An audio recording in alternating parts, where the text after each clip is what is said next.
Hello, in this video I show you how to use the sum function in Microsoft Word. Let's get started.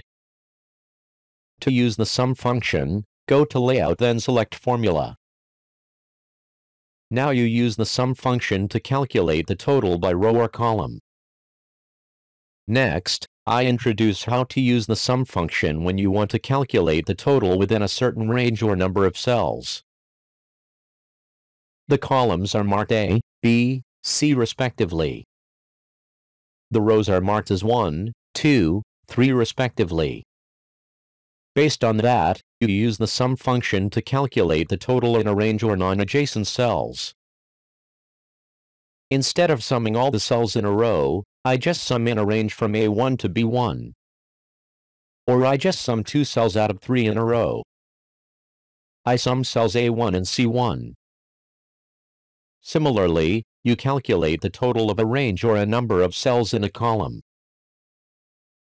Above is how to use the sum function in Microsoft Word. Thank you for watching. Don't forget to like and subscribe. Good luck.